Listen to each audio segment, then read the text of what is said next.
My son caught my shoulder beside the auction stage and said, "If anyone asks, you are the handyman. Do not embarrass me tonight." Then I saw a hidden donor plaque and a property lot added to the catalog in fresh ink. I kept my face still. Across the ballroom, and the foundation's founder lifted the old walnut gavel and walked toward me. Before she arrived, I opened the page my son thought I would never understand. 3 days earlier, I was shaving white oak from a battered school desk. Rain ticked against the shop windows, and my left knee had stiffened in the cold. I could still kneel, but standing again had become a negotiation between pride and bone. My son Grant had never understood that. He was 41, quick with a smile and quicker with a room. He wore dark suits that never seemed to wrinkle and spoke in the language of leverage, visibility, and scale. If I said a building needed patience, he said it needed capital.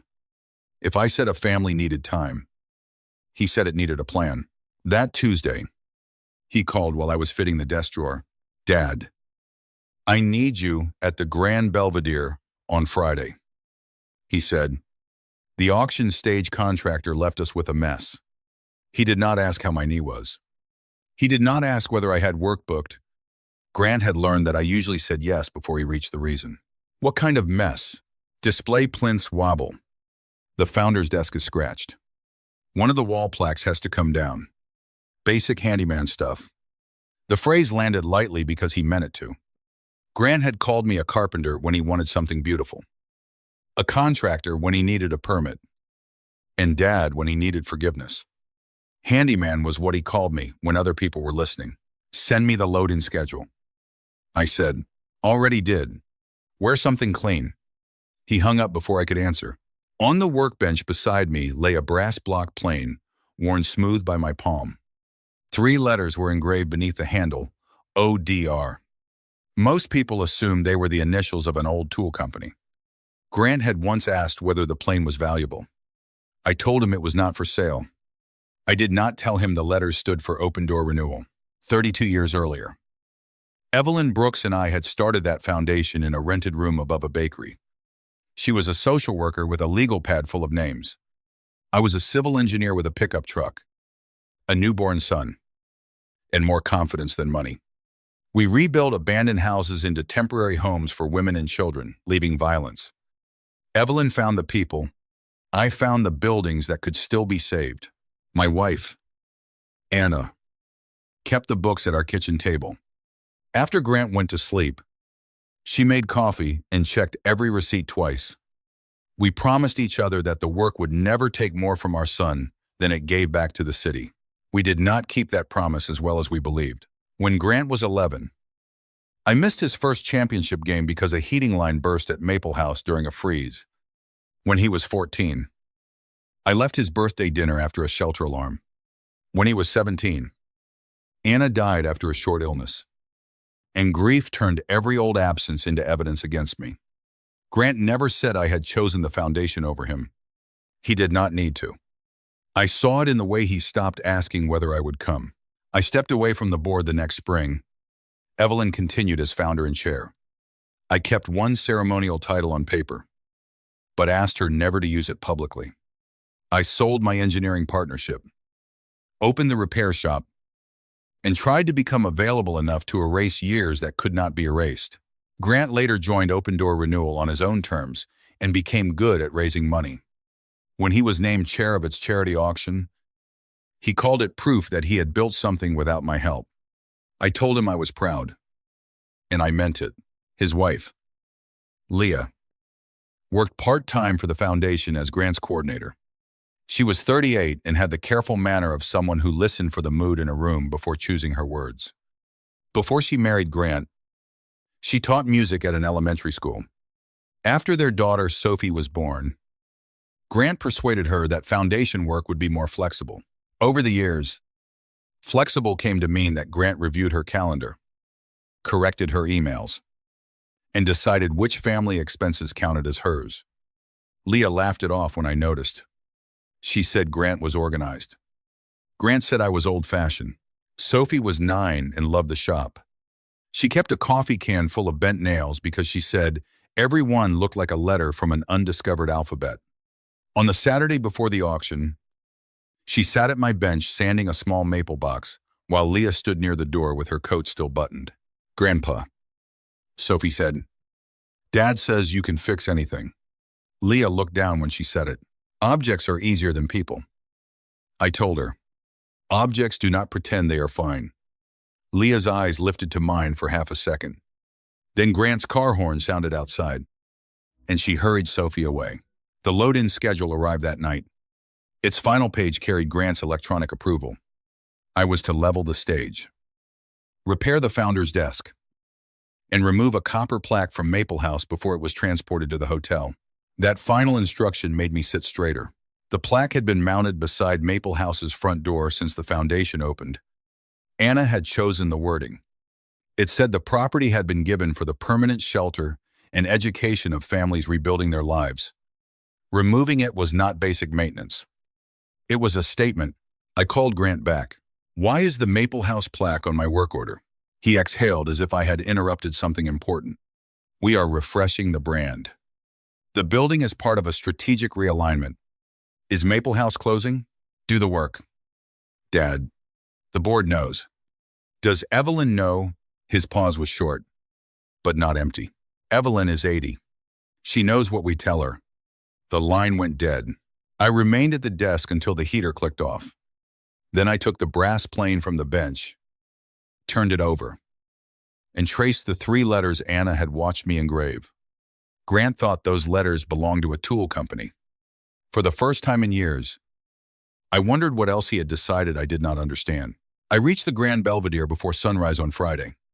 The ballroom staff were rolling linen carts across polished floors, and a lighting crew had left black cables looped like vines beneath the stage. Grant stood in the center of it all with a headset, a tablet, and the bright impatience he reserved for people carrying tools. "There he is," he said to a young event manager. "My handyman. Warren, tell Julia you can make the stage safe before lunch." Julia offered her hand. "Your father?" Grant's smile tightened. "He likes to help." I shook her hand and inspected the platform. 2 cross braces were missing, and 1 riser had been shimmed with folded menu cards. It was not difficult work, but it was dangerous enough that someone could have fallen during the live auction. I showed Julia, documented the condition, and told her no one should step onto the platform until I released it. Grant pulled me aside. "You did not need to make it sound dramatic. A loose stage does not care about donor confidence. This is why I keep your rules simple. You turn everything into a lecture." He walked away before I could remind him that he had called me. The insult hurt less than the ease behind it. Grant was not trying to wound me anymore. He had arranged the world so that my usefulness and my smallness were the same thing. Near noon, Leah arrived carrying catalog boxes. Grant stopped her beside the registration table and asked why the corrected catalogs had not been placed at every seat. "The printer sent 2 versions," she said quietly. "I was waiting to confirm which property list was approved." Grant's eyes moved toward me, then back to her. "The final list is the one in the black cartons. We discussed this. The property committee minutes do not include Maple House." "Not here." Leah's fingers tightened around the carton. "I need written authorization before I certify the donor packet." Grant smiled for the volunteers nearby. "My wife takes paperwork very seriously. Put the catalogs out." "Sweetheart, I will handle the certification." He kissed her temple. She flinched so slightly that anyone who did not know how to watch a load-bearing joint would have missed it. When Grant left, I reached for the carton. "Let me carry that. I can manage." "I know." I kept my voice low. "Managing and carrying alone are different things." She released the box. In the service corridor, 1 catalog slid loose. The cover showed a watercolor of Maple House under the words "Building Tomorrow Together." I opened it to the property section. There were 26 listed auction items, dinners, trips, artwork, and naming rights for renovated rooms. The numbering then jumped to item 28. "Where is 27?" I asked. Leah looked toward the ballroom doors. "It is only in the final edition." What is it? Grant said it was a development opportunity. That is not an answer. Her mouth trembled, then steadied. Please do not ask me here. Grant appeared before I could respond. He took the catalog from my hands and closed it. Dad, the founder's desk needs attention. Leah was explaining a missing lot. Leah does not owe the handyman a compliance briefing. You know what he said? At dinner, sit with the contractors. I have donors at my table. Leah whispered his name. Not now, he told her. I could have answered him in that corridor. I could have told every volunteer that I had drawn the first Maple House renovation plans on our dining table. I could have said the foundation's original bylaws still carried my signature. The facts rose in my throat. Hot and childish. Then I remembered Grant at 11. Scanning the bleachers for a father who was tightening a frozen pipe fitting across town. I swallowed the facts. Show me the desk. I said. The founder's desk stood in a side salon. Anna had bought it at a church sale. And Evelyn had written our first grant request there. Someone had gouged the right edge. Beneath the drawer, I found a crescent mark Grant had made with a toy truck when he was 4. Leah entered and closed the salon door behind her. He did not mean what he said. Grant usually means exactly what he says. She stared at the desk. He has been under pressure. Does pressure explain item 27? He says the board needs one bold sale to finance 3 new properties. Is Maple House the sale? She looked at me, frightened less by the question than by the relief of hearing it spoken. Grant says it is underused. He says the families can be moved after the school term. Maple House was donated with a permanent use covenant. He told me that expired. It did not. Her face changed. Are you sure? I helped write it. Before she could ask what that meant, the door opened. Grant stood there with one hand on the knob. Leah, registration needs you. She moved past him. Grant waited until her footsteps faded. Stay out of my marriage. Then stop making your wife afraid to answer a question. His jaw flexed. You see one tense moment and decide I'm failing. That is rich coming from you. The accuracy of the blow did not excuse the cruelty, but it made silence easier for him to demand. He stepped closer. Fix the desk. Fix the stage. Take down the plaque. For once. Do the job, I asked, without trying to become the hero. He left me beside the desk that held the mark of his childhood. For several minutes, I kept sanding the damaged edge because my hands knew what to do, even when the rest of me did not. At the bottom of the black catalog carton, I later found a single loose page. Item 27 had not vanished. It had been waiting to be inserted after the doors opened. The page described item 27 as an exclusive redevelopment interest in Maple House, including immediate control of the property after board ratification. The suggested opening bid was less than half the county's most recent assessed value. In small print, the prospective buyer was identified as Brighton Renewal Partners. I knew the name. Grant had praised that company at Christmas, calling its managing partner Colin Voss, the kind of developer who knew how to move before committees got scared. Colin had been at Grant's table that night. They had spoken in low voices over dessert while Leah cleared plates no one had asked her to clear. I photographed the page and placed it exactly where I found it.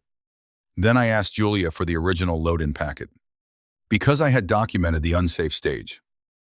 She treated my request as part of the job. The packet contained a shipping manifest for display materials from Maple House. The copper plaque was listed as salvage, with delivery after the Gala to a private storage unit leased by Brighton Renewal Partners.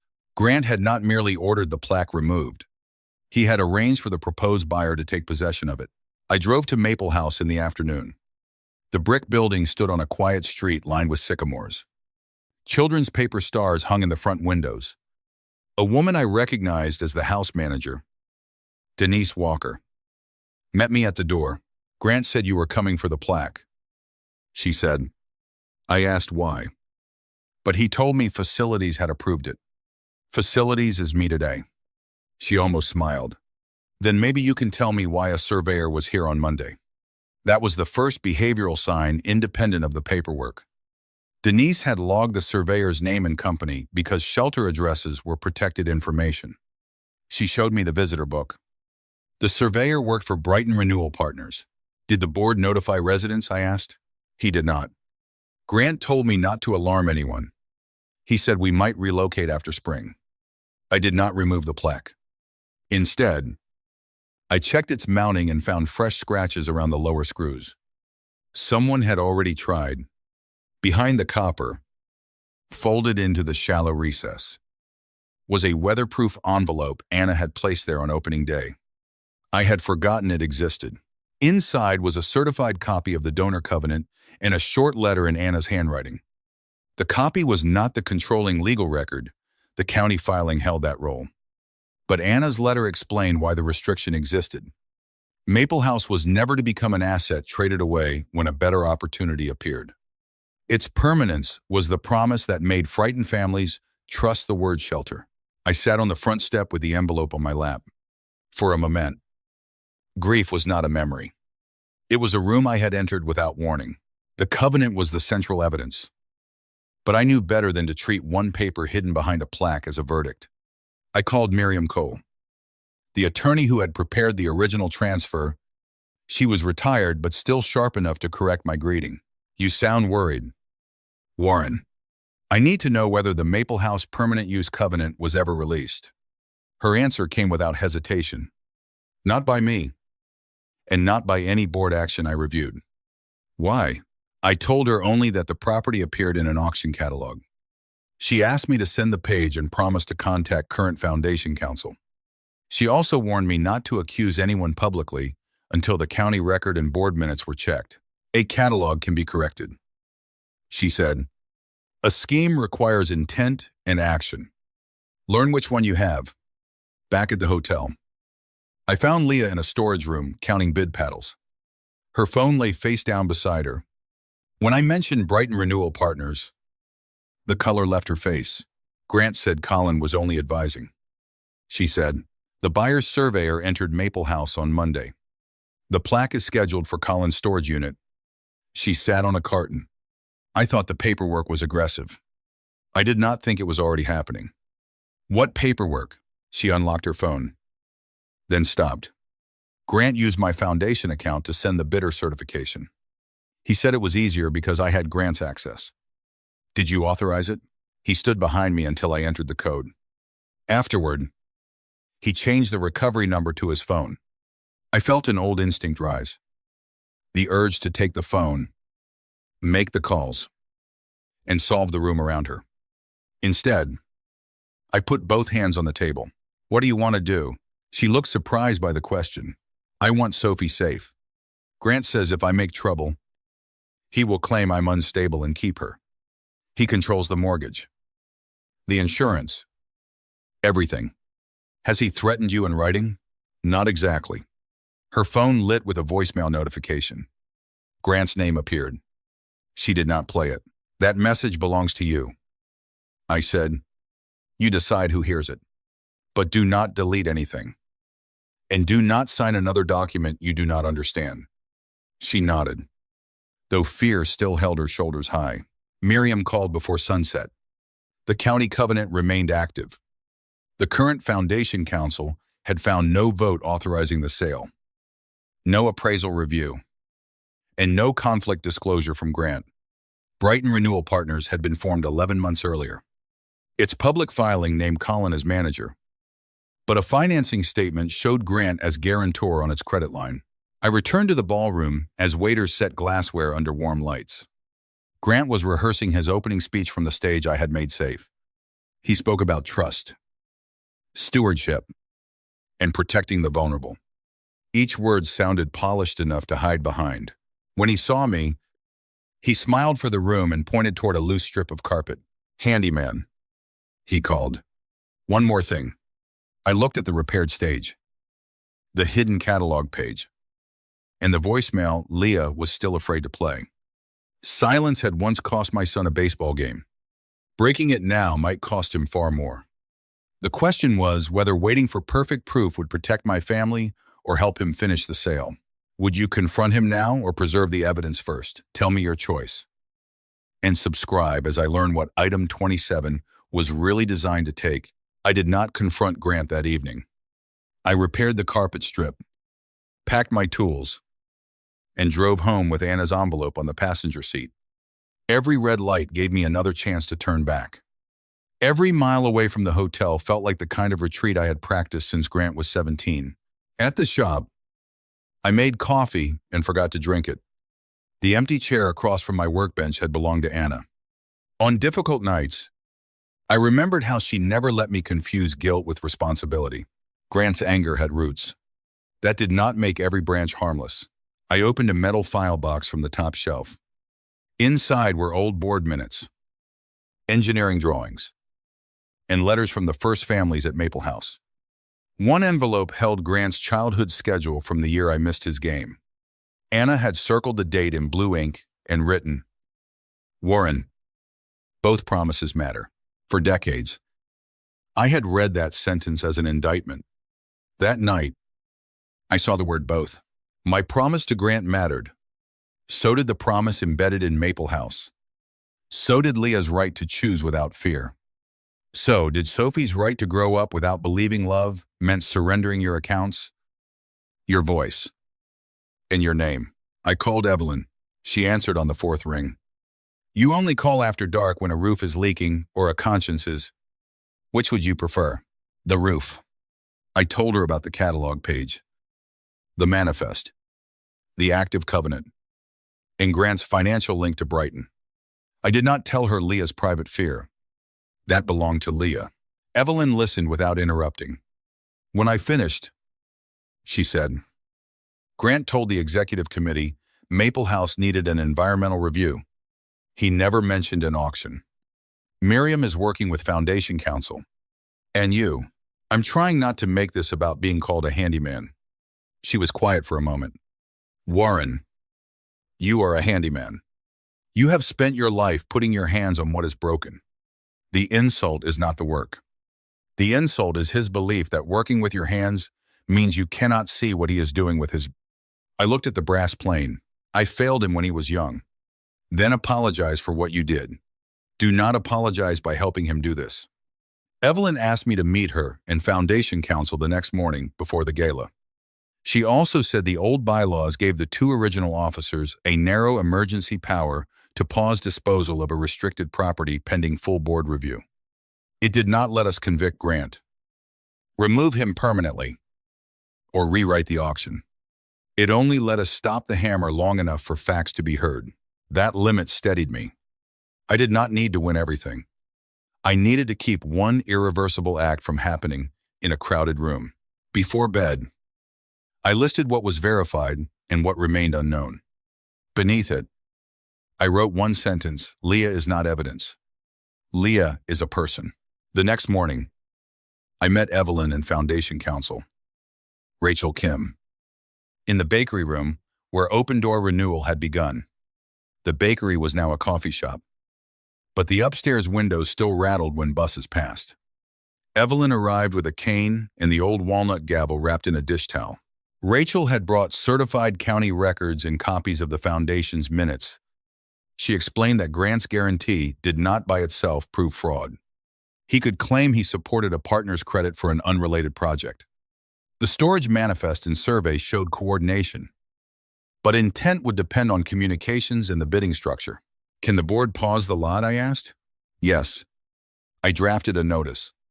But if Grant controls the room and calls the lot before we serve it, confusion could trigger litigation, even if the sale is later voided. Evelyn unwrapped the gavel. The walnut head was dark with age. I had turned it on a borrowed lathe the night before our first public meeting. Then someone who understands what it means should hold it. She said. I pushed it back toward her. Not yet. Rachel studied me. Grant believes you are event labor. Let him. We agreed on a lawful sequence. Rachel would notify 2 independent board officers and secure the original catalog files from the printer. Evelyn would attend without announcing the emergency review. I would preserve the work order, manifest, and photographs. No one would access Leah's account without her permission. No one would bait Grant into a confession. When I left, Evelyn kept the gavel. I carried only my tool bag and Anna's certified copy. For the first time since Grant's call, I knew what I would do. I would not expose him to satisfy my pride. I would stand where the sale could not pass without the covenant being read. And I would let verified facts carry the weight. Grant had mistaken restraint for ignorance. I was going to give him every chance to correct that mistake before the ballroom doors closed. By early evening, the Grand Belvedere glowed with chandeliers. Donors carried champagne and bid paddles beneath a large photograph of Maple House. The copper plaque was absent from the display. Grant found me near the service entrance. He wore a black dinner jacket and the expression of a man who believed the difficult part was over. You came back. The desk needed wax. Good. Keep to the edges tonight. He glanced at my suit. An old Navy one Anna had chosen. And if anyone asks, you helped with setup. Do not start telling war stories about broken pipes. I was never in a war. You know what I mean? He handed me a folded form. I also need your signature on the facility's completion line. It confirms the Maple House materials were removed as instructed. The form stated that all listed salvage had been transferred, including the copper plaque. Signing would create a false record. I did not remove it. Grant's pleasant expression did not change. Then signed that the site was ready. Collins' crew can finish tomorrow. Why is Collins' crew working on foundation property before a sale? His eyes hardened. Because adults plan ahead. I folded the form and returned it. Find another signature. For a second, Grant looked less angry than startled. I had refused him small things before. But rarely at the moment, refusal became inconvenient. You owe me this, he said. For what? For every time strangers came first. There it was. The old wound drawn like a knife to justify a new cut. I owe you honesty about those years. I said, I do not owe you a false document. Grant leaned close enough that no one passing could hear. Maple House is a decaying asset. Colin buys it tonight. We close Monday. The foundation gets cash. I get a seat in the new development group. And everyone wins. If the old restrictions become a problem, we settle later. He had not confessed to stealing money. He had confessed to knowingly pushing an unauthorized sale despite an active restriction and a personal benefit. He did it because he believed I could not understand the difference. Does Leah know you get a seat? I asked. Leah knows what she needs to know. And the residents, they get relocated. Do not make poor people into props for your guilt. The cruelty of that sentence emptied the air between us. Grant took the form back. Stay away from my table. He walked into the ballroom. I wrote down his words while they were fresh, noting the place and approximate time in plain language. My account alone would not prove the scheme, but it could support the records. Then I sent Rachel a message asking her to meet me in the service hall. She arrived with a printed email from the auction catalog company. The revision adding item 27 had come from Grant's board account.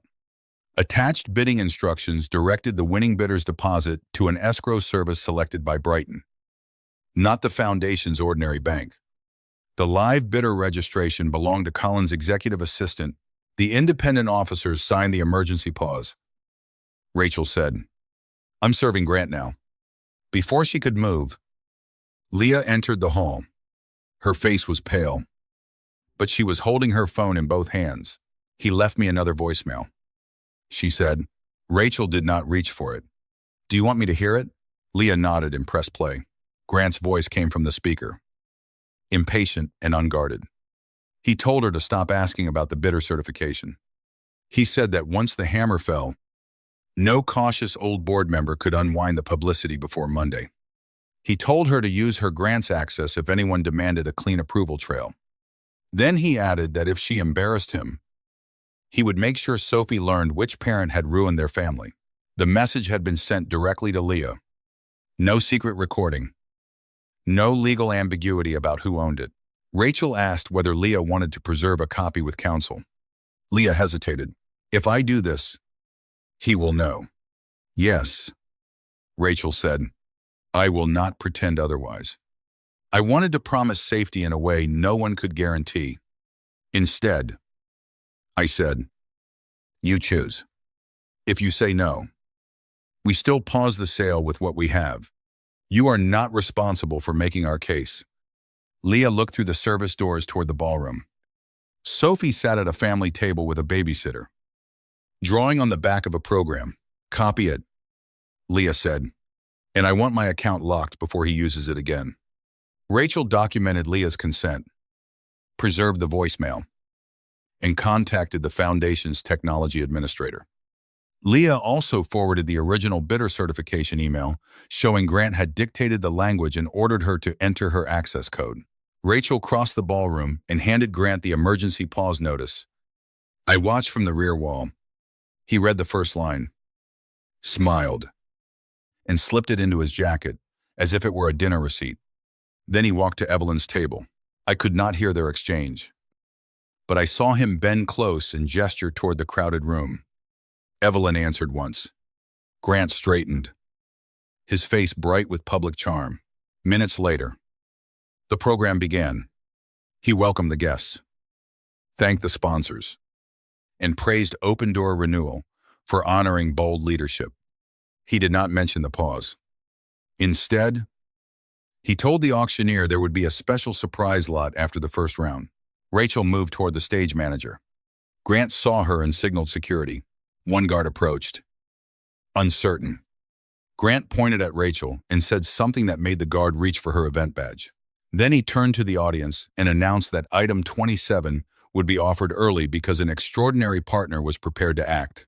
He had received lawful notice. He understood the objection. He chose the crowd as a shield, betting that no one would stop a charity sale in front of cameras and donors. Across the ballroom, Evelyn rose with the walnut gavel in her hand. She did not walk toward Grant. She walked toward me. The room noticed Evelyn before it noticed me. Conversations thinned as she crossed between the tables, leaning on her cane with one hand and carrying the gavel with the other. Grant remained on stage beside the auctioneer. His smile held, but his eyes followed her. She stopped in front of me. Warren, she said, loud enough for the nearest tables to hear. I believe this belongs with the man who made it. She placed the gavel in my palm. Evelyn, I said. Rachel has the pause notice, and Grant has ignored it.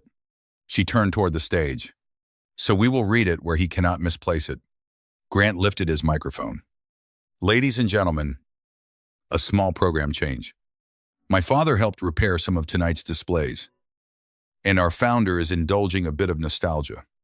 There were a few polite laughs. He had been handed one last exit. He used it to make me smaller. I climbed the stage steps slowly, my bad knee forcing the old handyman to grip the rail. I did not hurry. The auctioneer stepped aside when Evelyn reached the platform. Rachel joined us with two independent board officers. Grant put one hand over his microphone. Dad, get off the stage. You were served notice pausing item 27. Rachel said. Did you receive it? Grant lowered his hand and smiled toward the audience. Council has raised a technical question. The board will resolve it after tonight's fundraising. The notice requires resolution before the lot is offered. Rachel said. Colin stood near the front table. His assistant held a bid paddle against her chest. Grant addressed the donors. This is exactly the caution that keeps charities trapped in obsolete buildings while families wait for help. Item 27 converts one underperforming property into 3 future shelters. Rachel handed the auctioneer the certified pause. He read it and moved away from the podium. Grant reached for the gavel in my hand. Give me that. I did not pull back. I simply held it lower, beyond the performance he wanted. First, I said, read the donor restriction aloud. There is no active restriction. Miriam's voice came from the front row. There is. She stood beside the current county records clerk, whom Rachel had asked to attend once the filing was verified. The clerk carried a certified copy obtained that afternoon. Rachel projected the relevant page onto the ballroom screen. It stated that Maple House was conveyed for continuing shelter and education use. Any proposed disposal required a supermajority board vote. Independent valuation. Notice to the original officers. And a transition plan protecting residents. None of those conditions had been met. Grant recovered quickly. Then the catalog language was preliminary. No transaction occurs until ratification. Rachel displayed the revision record. Grant's account had inserted the lot only in the final edition, promised control after the hammer, and directed the deposit to Brighton's chosen escrow. My account is used by staff, Grant said. Which staff member? Rachel asked. He looked toward Leah. For years. I had watched her make herself smaller when his attention landed on her. This time she stood. Not me, she said. The microphone did not catch her first words, but the quiet around her did. She walked toward the stage carrying her phone. Grant stepped down one stair to meet her. Leah. Sophie is watching. The sentence sounded like concern. We all heard the threat beneath it. Leah stopped. Fear moved across her face. Honest and visible. Then she looked at Sophie, who was holding the bent nail alphabet box she had made in my shop. That is why I'm coming up, Leah said. She climbed past him. Rachel asked whether Leah consented to the voicemail being played for the board and the guests present. Leah said yes. She also stated that Grant had used her grant's access, changed the recovery number, and pressured her to certify a bidder she had not reviewed. Grant interrupted. My wife is overwhelmed. She has been confused for months. Leah turned to him. Do not diagnose me because I stopped obeying you. Rachel played the voicemail. Grant's own voice filled the ballroom. Once the hammer fell, he said, no cautious old board member could unwind the publicity before Monday. He ordered Leah to provide a clean approval trail. He threatened to make Sophie believe her mother had ruined the family. No one applauded when it ended. Public truth is sometimes the absence of every sound a liar expected to control. Grant faced Leah. You recorded me. You left me a voicemail. You gave a private marital message to strangers. I gave my own message to counsel after you used my name. That choice belonged to Leah. She was not a document in my case. She was the person withdrawing the permission Grant had manufactured around her. Rachel added the shipping manifest, the visitor log, in confirmation that Brighton's escrow bypassed foundation controls. Each item did one job. Together, they removed every place Grant tried to hide intent. I guaranteed a credit line because I believed in the project. Grant said, that is not a crime. No one on this stage has called it one. Rachel replied, but you failed to disclose the financial relationship while chairing the sale. You ignored a binding pause, bypassed approval controls, and attempted to make an unauthorized lot appear final in public. The board will determine employment and governance consequences. Appropriate authorities will determine whether any law was violated. Then a donor near the stage asked the question Grant had been waiting to use against me. Why is the handyman holding the foundation's gavel? Grant almost smiled. Evelyn took the microphone. Warren Hale is not our hired handyman. He is the civil engineer who rebuilt Maple House and Open Door Renewal's founding operations officer. After his wife died, he asked us to remove his name from publicity, not his responsibility. Rachel displayed the original articles, construction drawing, and a photograph of Evelyn, Anna, and me inside Maple House. Evelyn explained that my founding signature gave the emergency pause legal weight. It did not prove misconduct. The records did. That was the double reveal in its proper order. Evidence broke the lie. My history gave the pause lawful weight, but it did not replace a single email, record, witness, or choice. Grant stared at the photograph. You told me you left. Now you take the room from me. I left the spotlight, not the covenant. I should have listened when you were young instead of repaying absence with usefulness. But I did not create your hidden lot, use Leah's account, or threaten her with Sophie. Those choices are yours. Grant looked toward the audience, searching for the version of the room he could still command. The independent officers removed item 27, suspended Grant's auction and financial authority pending investigation, locked affected accounts, and ordered an outside review. Rachel asked Leah whether she wanted a private room and safe transportation. Leah shook her head. She faced Grant. Sophie and I are staying with my sister. You will communicate with me about Sophie through counsel until I know what you have done with our finances. I'm not signing the bidder certification or telling our daughter that silence is how families stay together. Grant's face collapsed, not into remorse, but disbelief. He had planned for my interference, the board's caution, and Evelyn's age. He had not planned for Leah to make a decision he could not revise. "You cannot take my daughter," he said. "I'm not deciding custody here." Leah replied, "I'm leaving tonight and asking for temporary boundaries. The court can decide what comes next." He turned to me. "This is what you wanted." I looked down at the gavel. "No," I said. "I wanted you to stop before the room had to see why." I handed the gavel to the professional auctioneer. It was not a trophy. Grant left the stage with 2 board officers while the foundation preserved the records and began an independent review. At the back table, Sophie held up her wooden box. One bent nail on the lid looked like a crooked letter. I could not tell whether it meant loss or beginning. Perhaps it meant both. The auction continued, though I did not stay on stage. The professional auctioneer raised money for winter repairs, counseling rooms, and school transportation, without item 27. The total was smaller than Grant had promised. It was also honest. Leah sat with Sophie in a quiet office until her sister arrived. I offered to drive them, but Leah said she needed to make the call and choose the destination herself. I carried their bags to the car. That was the help she asked for, and no more. Before she left, Sophie hugged me around the waist. "Are you really the founder?" she asked. "One of them." "Why did Dad call you the handyman?"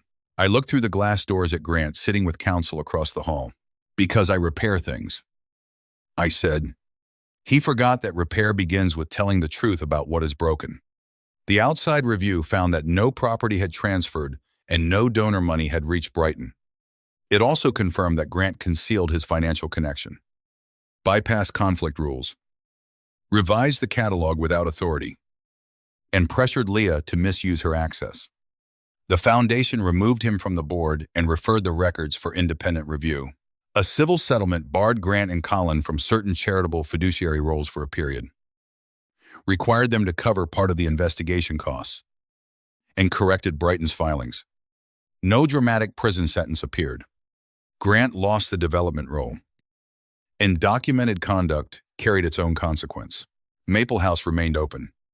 An independent assessment found that Grant had exaggerated some defects while ignoring real repairs to the roof, lift, and heating system. I did not return as executive officer. That would have turned the story into a coronation, and I had no desire to spend my remaining years proving I could command the room. I accepted a limited seat on the facilities committee for 1 year, with a written succession plan. Younger engineers led the renovation. I advised, asked questions, and kept my hands away when the work belonged to them. The copper plaque went back beside the front door. We placed Anna's letter in the foundation archive and installed a weatherproof copy behind the plaque. The original covenant remained with the county. Where promises are harder to hide behind a cart, Leah filed for legal separation. Financial Discovery found unexplained transfers from their home account toward Brighton-related expenses. She returned to music teaching, moved from her sister's home into a small duplex, and opened accounts she controlled. The family court established a temporary parenting schedule and communication rules. Leah did not ask the court to erase Grant as a father. She asked it to stop him from using fatherhood as leverage. That distinction taught me something about protection. I had once believed protecting Grant meant absorbing every inconvenience, fixing every crisis, and never forcing him to face the full shape of his choices. Leah showed me that protection without boundaries can become another form of control. Grant called me 2 weeks after the gala. I let the first call go to voicemail. He said I had humiliated him, poisoned Leah, and stolen the life he had built. On the second call, he asked me to pay his legal retainer because I had money tied up in old foundation assets.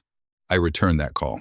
The foundation's property is not my personal money, I said, and I will not pay to help you avoid the review.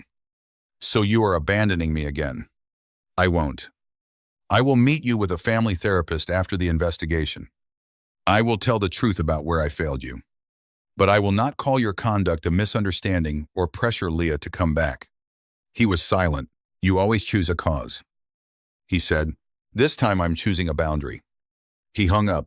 After 3 months, Grant agreed to therapy. I apologized without qualification for the games, dinners, and birthdays I had missed. I refused his demand that apology require abandoning Leah. In later sessions, he admitted using the foundation to secure the Brighton role and changing Leah's recovery number because her questions slowed him down. Trust did not return because he named a few truths. It began, perhaps, when he stopped demanding a reward for naming them. Evelyn retired from the board the following spring. At the ceremony, she tried to hand me the walnut gavel again. I closed her fingers around it. Put it in the archive. I said, you made it. That does not mean I own what it stands for. The gavel went into a glass case beside the original photograph from Maple House. The caption named Evelyn, Anna, and me, at my request. It also named the first residents who had advised us where doors needed locks, where children needed nightlights, and why a permanent address mattered. One Saturday, nearly a year after the auction, Sophie returned to my shop with another coffee can of bent nails. Leah was at a school rehearsal. Grant had supervised parenting time later that afternoon. The arrangement was imperfect, documented, and calmer than before. Sophie placed the wooden alphabet box on my bench. The lid had warped slightly. Can you fix it? She asked. I checked the hinge and showed her where the grain had pulled. We can fix the box, I said. The mark will still show. She considered that. Then it will show where we fixed it. We worked side by side beneath the old shop windows. My knee still hurt. Anna's chair was still empty. Grant and I were not healed. And I no longer used love as another word for pretending. Some doors might reopen, but only with proof carried in ordinary actions over time.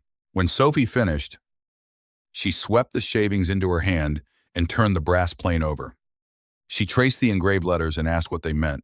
This time, I told her, the gavel had stopped one sale, but it was never the source of my dignity. That had been waiting in the quieter work telling the truth, honoring a promise, and helping without taking away another person's choice. If someone you loved used an old wound to excuse a new betrayal, what boundary would you set? Share your answer. And subscribe for more stories about family, consequence, and respect that must be earned.